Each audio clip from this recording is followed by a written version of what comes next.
드리겠습니다. 찬송가 183장입니다. 찬송가 183장 찬양 드립니다.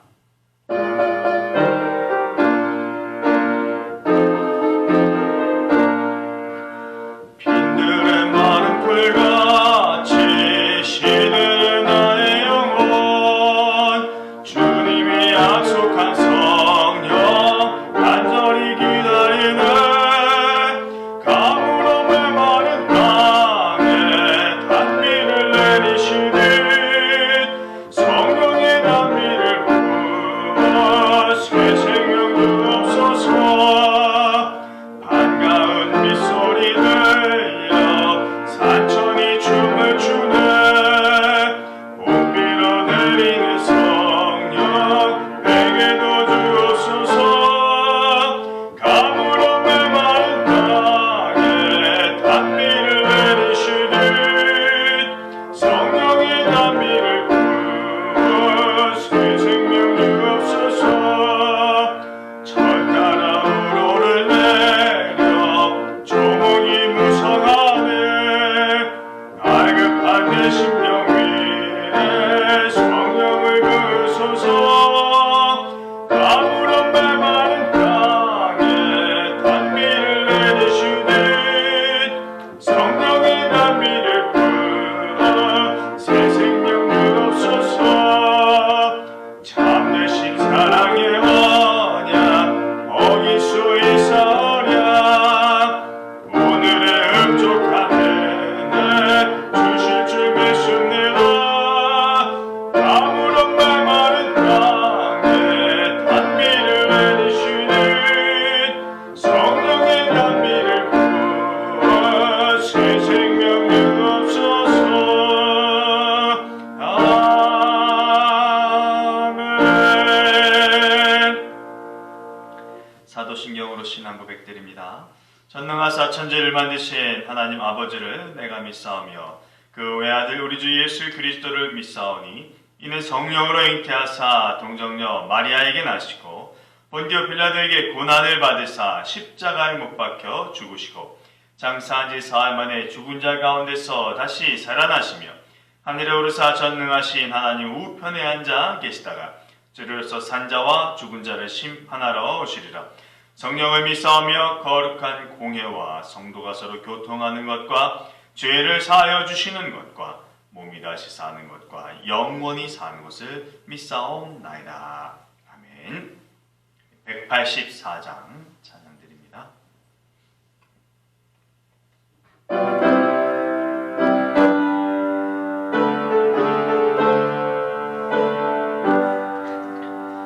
불길 같은 주 성령 간구하는 우리에게 지금 강림하셔서 영광 보여주소서. 성령이여 임하사 우리 영의 소원을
성경 마가복음 14장 53절로 72절까지의 말씀입니다. 좀 길게 느껴지시겠지만 함께 한 목소리로 읽도록 하겠습니다. 신약 성경 81면이나 82면쯤 되겠습니다. 마가복음 14장 53절로 72절까지의 말씀입니다.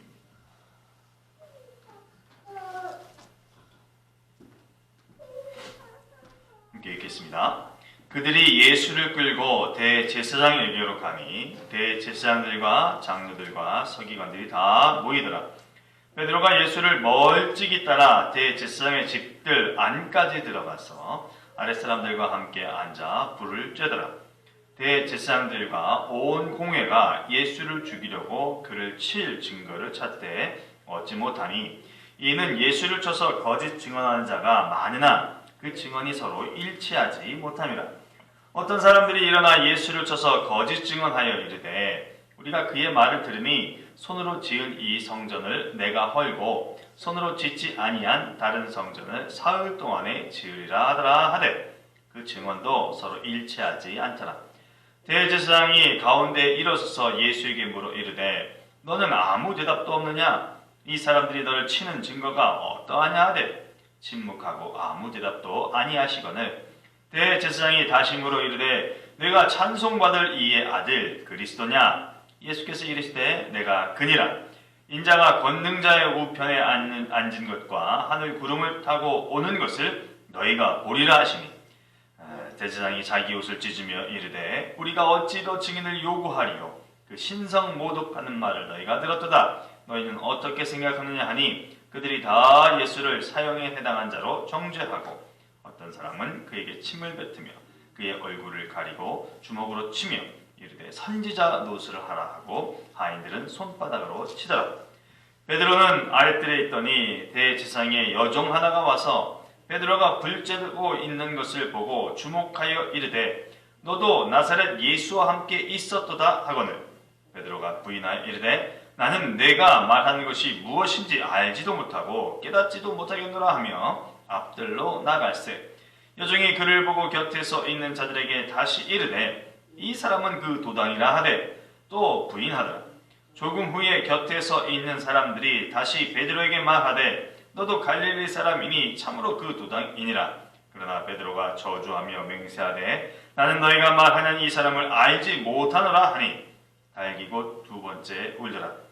이에 베드로가 예수께서 자기에게 하신 말씀 곧 달기 두 번 울기 전에 내가 세 번 나를 부인하라 하심이 기억되어 그 일을 생각하고 울었더라. 아멘. 하나님의 말씀입니다. 기도합니다. 하나님 감사합니다. 오늘도 생명의 말씀을 읽었습니다. 이 생명의 말씀을 읽고 또 묵상하고 깊이 헤아리며 하나님 뜻 안에서 거하기를 힘쓰는 우리가 되게 하시옵소서. 성령님의 능력을 의지하며 말씀을 선언하고 나눌 때에도 하나님의 말씀이 깨달아지는 은혜가 있도록 역사해 주시옵소서. 예수님의 이름으로 기도합니다. 아멘. 인생이 홀로 살아가는 것 같이 느껴질 때가 간혹 아니면 삶이 계속해서 고단해지면 많이 있습니다. 그런데 이게 내가 정말 혼자 있는 것일까? 이런 생각을 해볼 때 뭐 정말 혼자 있는 것 같은 그런 사실, 현실이 되기도 합니다. 눈앞에 아무도 없다면 정말 그런 거죠. 그래서 도와달라고, 내게 힘이 되어달라고 누군가의 협력이 절실하다고 외침에도 불구하고 아무도 없으니 그저 공허한 메아리만 됩니다. 그래서 더 힘들게 되죠. 그리스도인도 이와 같은 생각이나 마음이 든다는 것이 오늘을 살아가는 그리스도인이라면 누구나 한두 번쯤 겪은 것이기에 현실이기도 한데 이런 그리스도인에게 닥친 현실이 때로 문제라고 여겨질 법하다는 것이죠. 사실은 홀로 있는 것이 아닌데 정말 의지하고 도움을 구할 존재가 없다고 인식하게 되는 그런 상태가 오기 때문에 그러하다라고 하는 것입니다. 일반인들과 달리 그리스도인에게 그런 심리적 아니면 영적 상황은 위기임에 분명합니다. 오늘 본문에서 이렇게 말씀을 훑어보면 베드로가 주변에 사람들이 많이 있지만 혼자 있는 것처럼 보여집니다. 그리고 예수님 주변에도 예수님을 정죄하는 사람들이 많아서 예수님을 둘러싸고 있지만 예수님도 홀로 계신다 이렇게 보여져요. 근데 여러분 이 베드로를 보고 또 예수님을 보았을 때 정말로 혼자 있구나 라고 생각이 드는 사람이 있다면 누구일까요?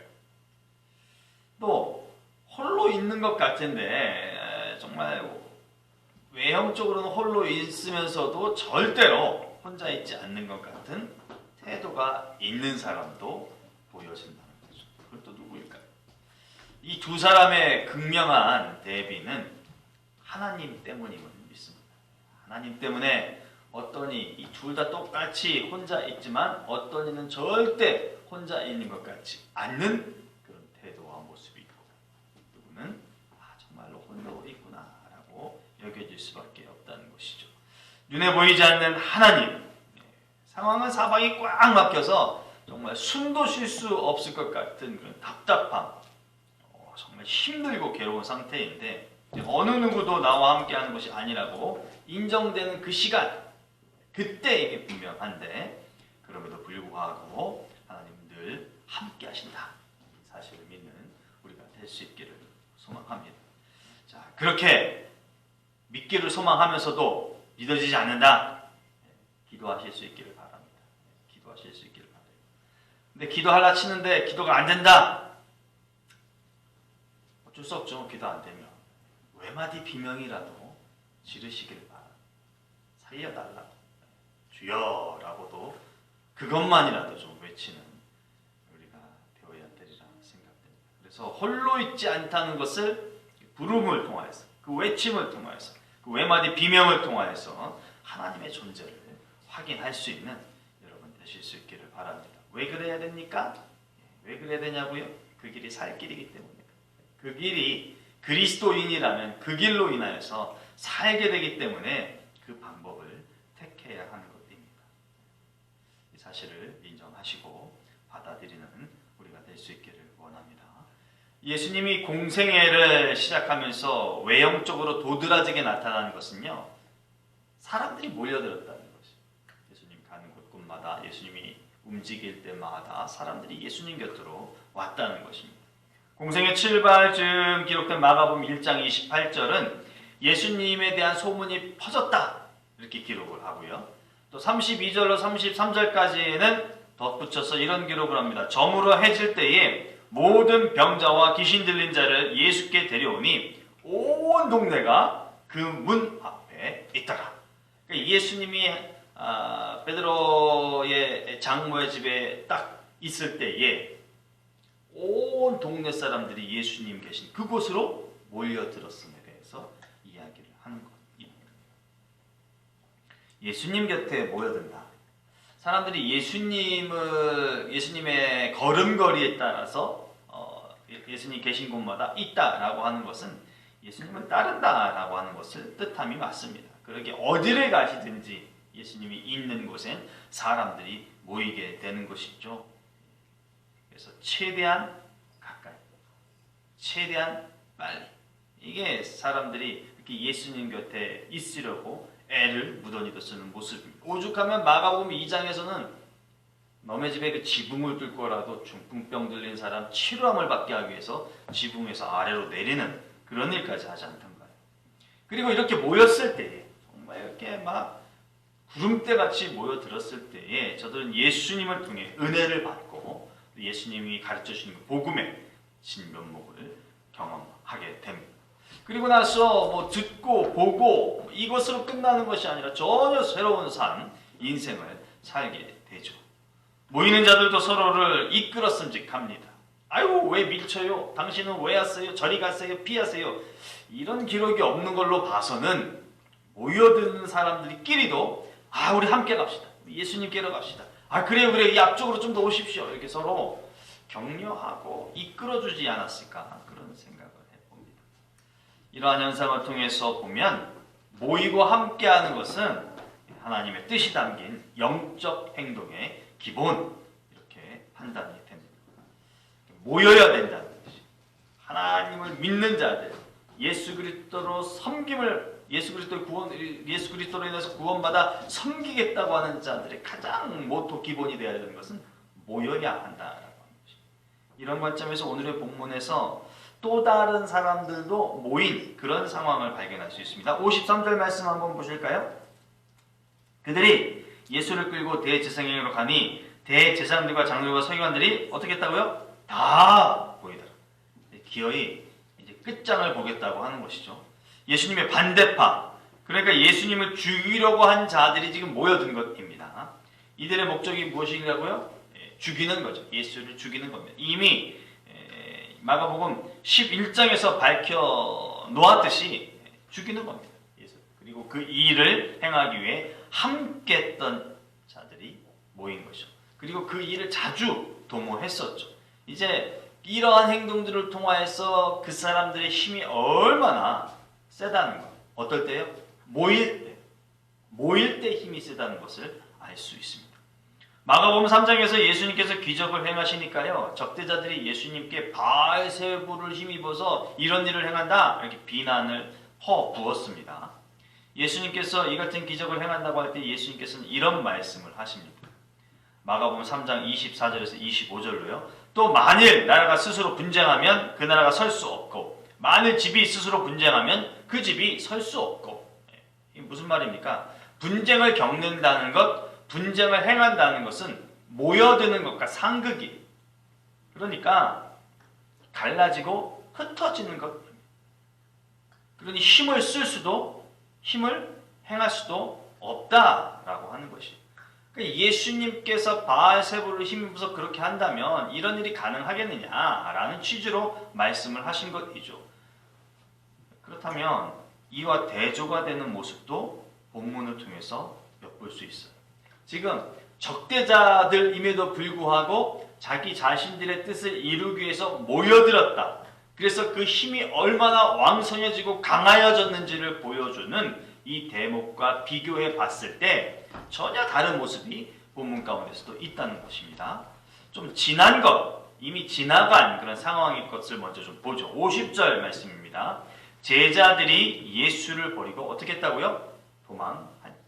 함께 모여서 성만찬을 하였고 또 감람산까지 올라가서 기도하는 시간까지를 가졌었는데 기어이 흩어지고 마는 그런 일이 나타납니다. 오늘 본문에서는 이후에 나타난 또 초라하고 쓸쓸하고 참 나약하다 할 정도의 모습이 나타나는데 베드로를 빗댄 말씀이에요. 54절 말씀입니다. 베드로가 예수를 멀찍이 따라. 다 도망갔어요. 제자들 다 도망갔는데 그나마 한 명 이 베드로가 있는데 베드로가 어떻게 예수를 따라가고 있다고요? 멀찍이서 따라가고 있다는 것이죠. 모이지 못한 것, 흩어진 것, 힘을 발할 수 없는 그런 상황. 그거 딱 맞아떨어지는 것이죠. 부활하신 예수님이 당부하실 때의 상황을 기록한 사도행전 1장 4절은 이렇게 말합니다. 사도와 함께 모이사 그들에게 분부하여 이르시되 예루살렘을 떠나지 말라. 함께 모여서 말씀하시기를 떠나지 말라. 이게 뭐예요? 흩어지지 말아라. 이렇게 지금 나와 함께 너희들 모여있는 것처럼 결속해서 예루살렘에 있어라. 똘똘 뭉쳐 있어라. 이 말씀을 하신 거예요. 그리고 사도행전 2장 46절은 그 이후에 초대교회 성도들의 모습을 기록하기를 날마다 마음을 같이하여 성전에 모이기를 힘쓰고 이렇게 기록합니다. 흩어지지 말고 떠나지 말고 함께하는 것. 무엇보다 모이는 것이 큰 힘이 된다는 사실 분명합니다. 성경이 아주 명확하게 밝히고 있는 것이죠. 더불어 복음과 예배를 통해 모임으로 성령 충만함을 받아야 하는 것이고 유지해야 한다는 것 또한 성경이 말하는 진리임에 분명합니다. 이 사실을 믿는 우리가 될 수 있기를 소망합니다. 교회에 힘이 없다? 교회에 능력이 없다? 교회에 은혜가 끼쳐지지 않는 것 같다? 우리 집이 행복하지 않은 것 같다? 우리 집이 불편한 것 같다? 이 기업이 위기다? 우리 직장이 좀 위태위태하다? 여러분 가장 밑바탕에 들여다보면 무엇일까요? 나달이같이 흩어지는 것 때문에 흩어지는 거예요. 기업도 흩어지고 가정도 나만 하면서 흩어지고 교회 역시 흩어지면 힘이라는 것은 말할 수 없는 것이죠. 베드로의 유약한 모습은 모이지 못한 것이에요. 누구와? 믿음을 함께하기로 했던 제자라고 하는 그 믿음의 동지들과 함께하지 못한 것으로 나타나는 그런 현상입니다. 보다 분명하게 좀 더 적극적으로 확인할 수 있는 것은 예수님께 가까이 가지 못한 것 때문에 힘을 바랄 수가 없는 것입니다. 무엇보다 그에게 예수님이 작게 보여졌다는 그것이 이 베드로가 그렇게 호언장담하고 수제자로서 큰 능력을 발할 것 같은 그런 존재처럼 여겨졌지만 지금 실상은 아주 초라하기 그지없는 유약한 인간임에 불과하다라고 여길 수밖에 없는 것이죠. 베드로 스스로도 이 부분을 아주 뼈저리게 느끼고 있을 듯합니다. 반면에요, 홀로 있음에도 불구하고 당당하고 이전처럼 위풍당당한 그런 여전한 모습을 보이는 분은 오직 예수님입니다. 예수님밖에 없음이 맞습니다. 홀로 있는 것이요 다른 것이 아니라 예수님의 사역의 일부이기 때문에 그러합니다. 또 홀로 있지만 보이지 않는 하나님의 뜻이 예수님을 독려하고 예수님을 강하게 만드는 것, 그것 때문에 지금 예수님은 홀로 있지만 강하게 계신 것입니다.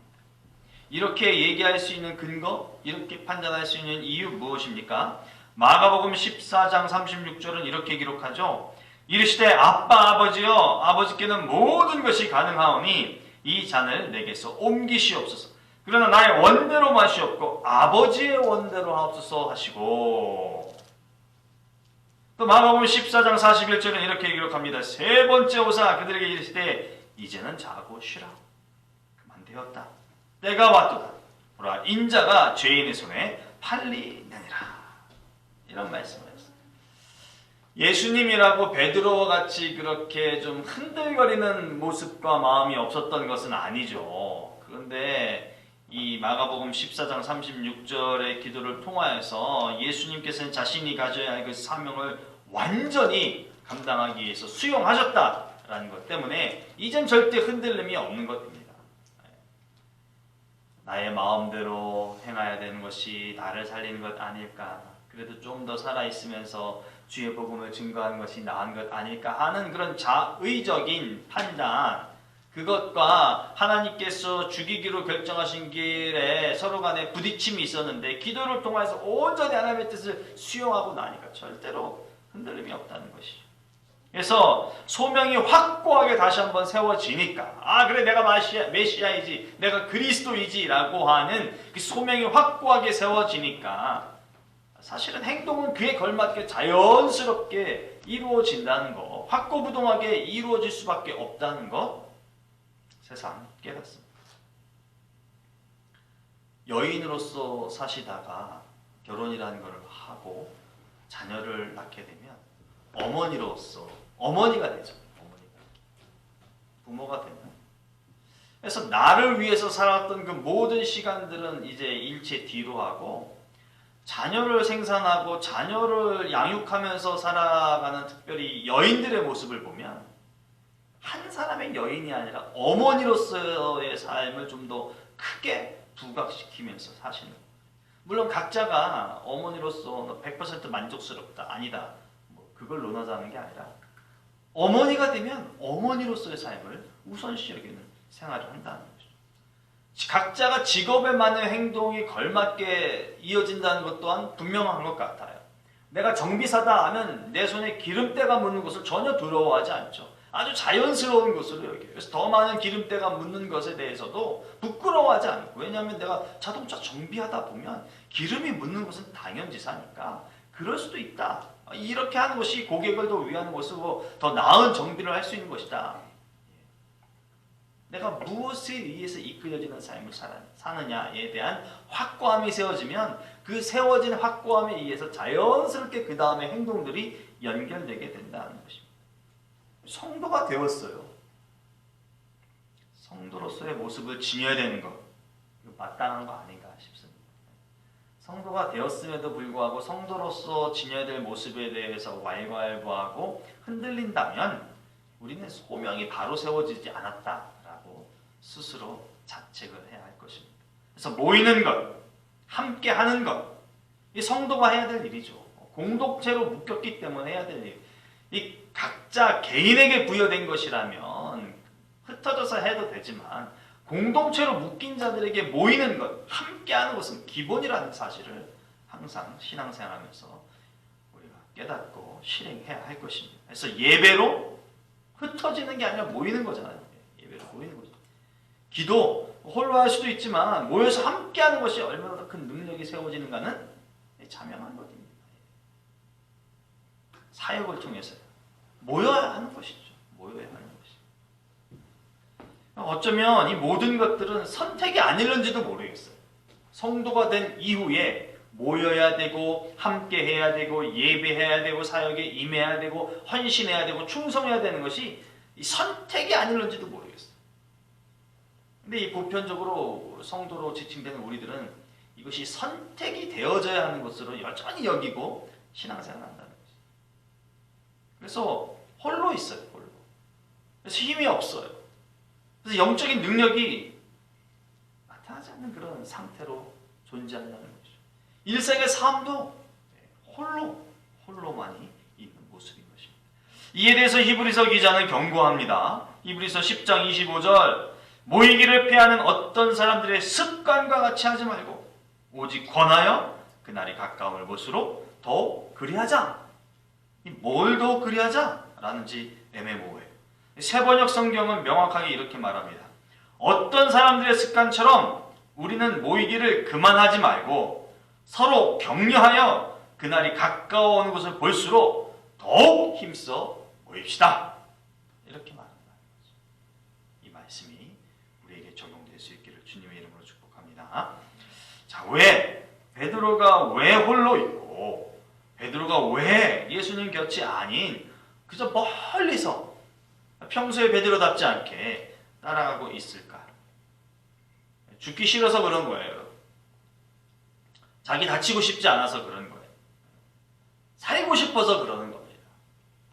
어떻게 그렇게 편파적으로 얘기할 수 있냐고요? 71절 보시죠. 71절 말씀입니다. 그러나 베드로가 저주하며 맹세하되 나는 너희가 말하는 이 사람을 알지 못하노라 하니. 여러분 이런 말이 나올 수 있는 이유는요.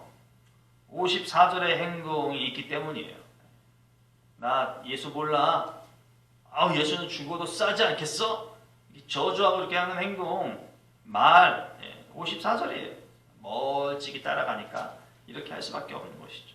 또 멀찍이 따라가는 베드로는 이미 내면적으로 영적인 상태에서 내가 예수와 무관하구나 이렇게 여기면서 지금 따라가고만 있는 것입니다.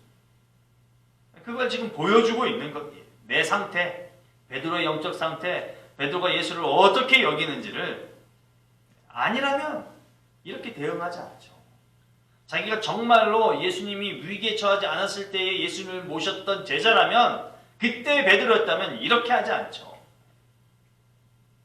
당당하게 맞서겠죠. 근데 지금의 베드로는 그런 모습을 볼 수가 없다는 것입니다. 우리가 무너지고 우리가 성령의 역사를 회방하기도 하고 우리가 믿음이 없는 자처럼 살게 되는 이유 딴 거 없습니다. 예수님보다 나를 더 사랑하기 때문에 그래요. 예수님보다 나를 더 중히 여기기 때문에 그래요. 예수님보다 나를 가치 있는 자로 생각하기 때문에 그렇습니다. 그럴 때 이런 모습이 나타납니다. 소명의식이 사라지고 그저 그리스도인의 옷만 입고 살게 되면 나타나는 현상. 어느 누구도 예외적이지 않는 누구나에게나 나타날 수 있는 현상. 이 모습입니다. 멀찍이 예수를 바라보고 따라가는. 베드로처럼 자기 생각대로 자기 계획대로 예수를 따라가는 거예요. 요 정도 보폭을 유지하면서 예수를 따라가자. 요 정도 행동을 취하면서 예수를 따라가자. 예수를 바라보기 때문에 자기 자신은 그리스도인이라고 생각하죠. 왜요? 예수가 가는 길을 지금 쫓아서 멀찍이서 따라가기 때문에 내가 부처를 따라가는 것도 아니고 내가 귀신을 쫓아가는 것도 아니고 내가 나를 따라가는 것도 아니고 나는 예수를 바라보면서 따라가고 있기 때문에 나 그리스도인 맞아요. 나 신앙인 맞아요. 이게 흔들림이 없어. 그런데요. 세상을 향하여 빛을 발하느냐? 빛 발하지 못합니다. 자신을 통해서 복음을 드러내냐? 복음 드러내지 못해요. 왜요? 내 안에 예수가 없는데, 내 안에 복음이 없는데 어찌 복음을 드러내고 어찌 성령의 충만함을 나타낸다 할 수 있겠습니까? 아무것도 못하는 것이죠. 그래도 베드로는 참 다행인 게요. 72절 말씀에 울었다. 그랬어요. 울었다. 예수님께서 당시 자기에게 한 말씀이 생각나서 울었다라고 했어요. 저는 가끔 현대를 살아가는 그리스도인들에게 울음이 있는지 의문이 가요. 우리에게 울음이 있는지, 혹시 우리에게는 그냥 안위만이 있는지, 자위만이 있는 것은 아닌지. 울음이 있어야 살아나는 거예요. 반면에 예수님의 행동은 이와 정반대되는 모습이죠. 살기를 택하기보다 죽기를 택하는 상황입니다. 그럼에도 불구하고 절대 놓치지 않는 것, 예수님이 절대 흔들리지 않는 것, 나는 그리스도야. 나는 그리스도로서의 사명을 감당해야 해. 이것입니다. 소명에 따른 사명이에요. 62절 말씀입니다. 예수께서 하신 말씀이죠. 예수께서 이르시되 내가 그니라. 인자가 권능자의 우편에 앉는 것과 하늘 구름을 타고 오는 것을 너희가 보리라 하시니.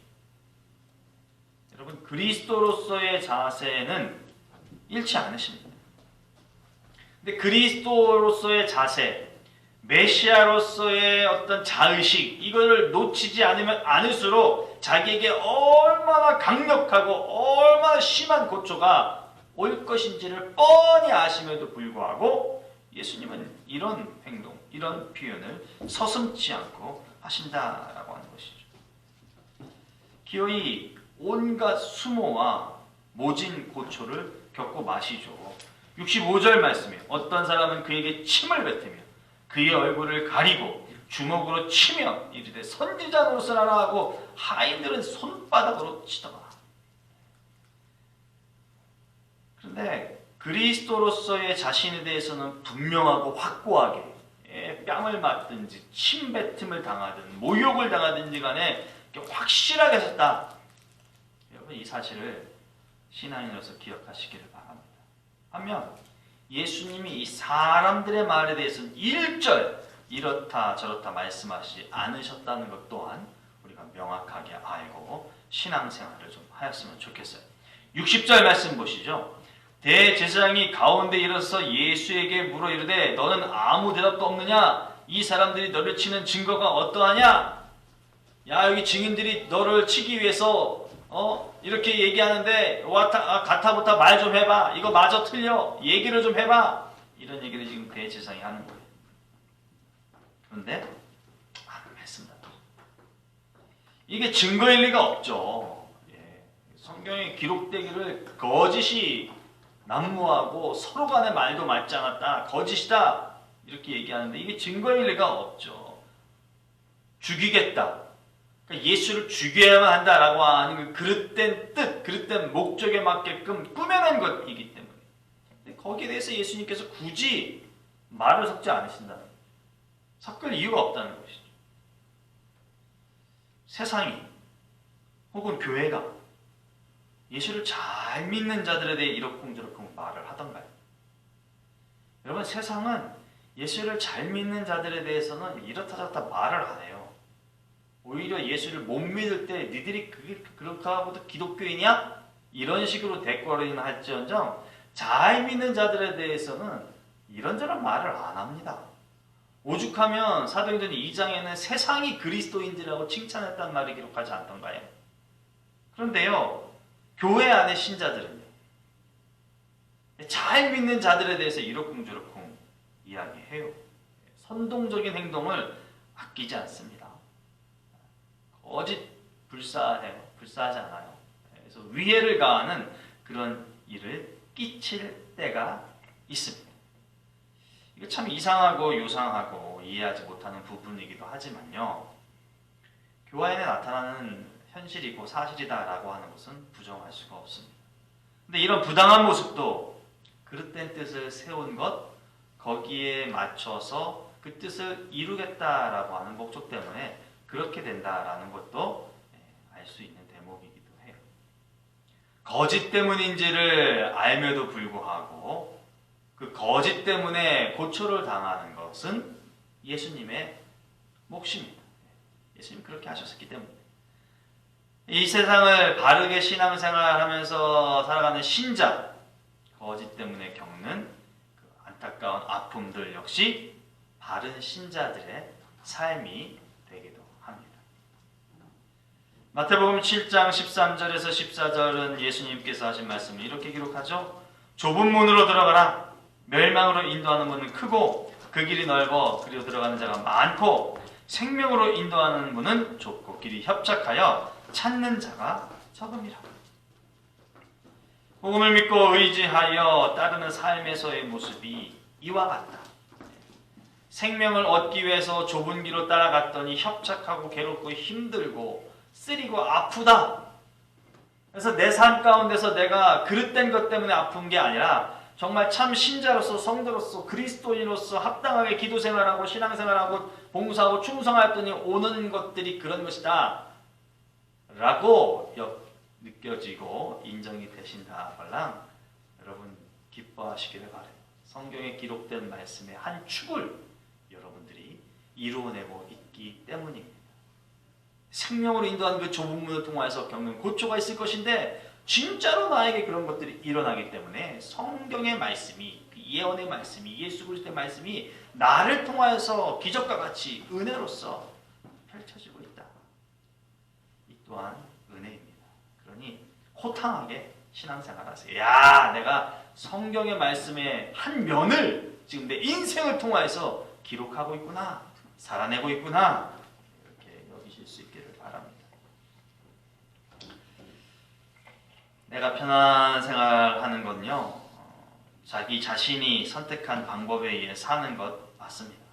내가 나를 잘 알기 때문에 내가 선택한 삶이 나를 편안하게 해줘요. 하지만 그리스도인에게 그것은 항상 정답으로 나타나지는 않는 듯합니다. 예수님을 멀찍이 따라가기를 택한 베드로, 형편에 따라서 부정도 하고 욕도 하고 불신도 하고 배신도 하고 이런 믿음의 이중성을 택한 베드로였는데 그의 마지막은 눈물이었습니다. 성경에 읽을 그 눈물은 아마 회한의 눈물인 것 같아요. 자기 자신은 아니다. 예수를 절대 부정하지 않고 평생을 예수님의 제자로 잘 따라갈 것이다 라고 했지만 끝끝내 연약한 부족한 인간의 모습을 나타냈던 그런 눈물이겠죠. 마태복음 25장 23절은 이렇게 기록합니다. 그 주인이 이르되 잘하였도다 착하고 충성된 종아, 내가 적은 일에 충성하였으며 내가 많은 것을 내게 맡기리니 내 주인의 즐거움에 참여할 자라. 내가 받는 복, 그것도 소중하지만 나를 보내신 아버지 하나님, 나를 구원하신 그리스도 예수의 그 즐거움에 참여할 수 있는 그런 우리가 그리스도인으로서의 나임이 믿어지고 그렇게 될 수 있기를 소망합니다. 그래서 무릇 있는 자는 받아 풍족하게 되는 그 풍성한 영육의 삶이 여러분 인생사에 누려지는 귀한 자가 되기를 주님의 이름으로 축복합니다. 기도합니다. 하나님 감사합니다. 오늘도 주의 말씀을 읽으며 생명의 말씀을 쫓아 살기를 결단해 봅니다. 하나님 말씀이 우리를 살리게 하시고 내가 나를 살리는 것이 아닌 주의 능력이 나를 살리는 것, 그 사실을 믿고 생활하는 우리가 되도록 주장하여 주시옵소서. 예수님의 이름으로 기도합니다. 아멘. 우리 계속해서 기도하실 때에 오늘 말씀을 생각하며 기도하시고 가지고 나오신 기도의 제목과 교회를 위해서 함께 소리를 내어 기도합니다. 사랑하여 풍성하신 아버지 하나님 감사합니다. 주님의 전화와 모여 힘써 예배하는 귀한 자가 될 수 있도록 하시니 감사합니다. 믿음을 바라게 하여 주시니 감사합니다. 형편과 상황을 변함하지 않고 믿음을 통하여서 형편과 상황을 뛰어넘는 우리가 되게 해주셔서 고맙습니다. 평생을 사는 동안 하나님께서 주신 그 믿음을 통하여 말씀의 눈으로 우리를 바라보게 하시고 우리 삶을 넘어설 수 있는 그런 자가 되도록 도와주시옵시고, 그럴 때에 마치 아버님 예수 그리스도께서 당하신 고초가 있어질 것이라고 여겨지기는 하겠지만, 그럼에도 불구하고 모든 것들이 하늘의 영광이 되게 하시고 우리 자신에게 삶의 평강으로 인도하는 참된 복음의 길이 됨을 믿고 살아가는 우리가 되게 해주시어서 변치 않는 위로를 쫓아가는 우리가 될 수 있도록 인도해 주시옵시고, 순간순간 찾아오는 나의 선택에 의한 유혹에서 벗어날 수 있는 우리가 되게 하시어서 베드로와 같이 하나님 회개의 눈물로써 우리 자신 가슴을 치며 땅을 치며 고해하는 일이 없도록 도와주시고, 설령 가는 길에 도단한 물로 인해서 눈물이 있고 가는 길에 힘을 모인하여서 비탐이 있다 할지라도 그 길이 참된 좁은 생명의 좁은 기적의 좁은 문임을 믿고 살아가는 우리가 되게 해주셔서 예수 그리스도로 인하여서 하나님을 위해서 풍성한 은혜를 인도하는 우리 삶이 되도록 주장해 주시옵소서. 이 땅에 우리의 불던 하나님 장로교회를 하신 아버지 하나님, 감사와 찬양과 영광을 올려드립니다. 이 자리가 참고 넘치는 주의 풍성한 은혜의 자리게 되게 도와주시옵시고, 또 성숙한 그리스도인으로 변화될 수 있는 그런 기회가 얻어지는 그런 공간과 그런 시간과 그런 예배의 터가 되도록 역사해 주시옵소서. 하나님께서 보내시기를 원하는 자들 하나님 만나주는 교회가 공간이 이 교회가 되게 해주시고 이 공간이 되게 하여 주시옵시고, 하나님의 필요한 자들이 말씀을 옮기기를 원하는 교회와 공간이 우리 교회가 되게 해주셔서 하나님 성장하는 교회 되게 하시고 말씀을 통하여서 나아가고 전진하는 교회가 되게 해주시옵소서. 흩어져 있는 주의 자녀들 생명을 지켜보호하시고 생업에 복을 내려 주시옵소서. 하나님을 잘 섬겨 나갈 수 있게끔 도와주시고, 그 한량없는 복에 감사와 찬양과 영광을 하나님 그리스도인으로서의 책임과 믿음을 감당함으로 예배자로 서는 것으로 하나님께 올려드릴 수 있는 신실함 겸비하게 주장하여 주시옵소서. 우리 인생의 이 시간에 돌아갑니다. 가정으로 돌아가서 가정의 아버지 걱정망을 이루게 도와주시고 천국 아버지 장막을 이루게 하시고 말씀의 장막을 이루게 하여 주셔서 모든 주 안에서 승리하는 가정 일구게 하시고 영육의 평안함을 얻는 힘을 누리게 하여 주시옵소서. 지금 구하실 분들 있습니다. 육체의 고난과 아버지 하나님 질고로 인해서 받는 자들 가운데 회복을 낫게 하여 주십시오. 별이 정의적 성도를 지켜보호하셔서 그의 마음 가운데 예수 그리스도로 인한 평강과 그의 육체의 힘과 복중의 대화를 만날 그날 고대하며 정적인 생활할 수 있도록 도우시옵소서. 그 땅에 내려가게 하시고 잘 먹게 하시고 단잠을 이루게 하소서. 예수님의 이름으로 기도합니다. 감사하신 아버지 하나님 고맙습니다. 주님과 약속된 시간을 지켜낼 수 있는 믿음 주시고 또 생명을 허락하여 주소서. 그 생명을 또 헛되이 쓰지 않고 예배자로 쓰게 하시니 감사합니다. 늘 언제나 하나님 아버지를 구주로 또 예수 그리스도를 믿고 이 땅의 삶을 잘 살아낼 수 있는 우리가 되게 해주시고, 나의 선택과 나의 뜻에 살기보다는 하나님의 뜻에 맞춰서 살아낼 수 있는 그런 것들을 찾고 또 얻고 누리는 우리가 되게 하시옵소서. 이 밤에 또 안전케 귀가하게 하시어서 또 가정 안에서 편안한 쉼 누리게 하시고, 흩어져 있는 주의 권속들 지켜보호하시고, 남은 한 주간의 삶 속에서도 하나님께 영광 올려드리며 자기 자신에게 기쁨과 행복의 시간이 되게 하시옵소서. 거룩한 주일을 예비하는 남은 시간의 날들이 되게 하시옵소서. 예수님의 이름으로 기도합니다. 아멘. 주기도문 하심으로 예배를 마칩니다. 하늘에 계신 우리 아버지여, 이름이 거룩히 여김을 받으시오며 나라가 임하시오며 뜻이 하늘에서 이루어진 것 같이 땅에서도 이루어지이다. 오늘 우리에게 일용할 양식을 주시옵고 우리가 우리에게 죄 지은 자를 사하여 준 것 같이 우리 죄를 사하여 주시옵고 우리를 시험에 들게 하지 마시옵고 다만 악에서 구하시옵소서. 나라와 권세와 영광이 아버지께 영원히 있사옵나이다. 아멘.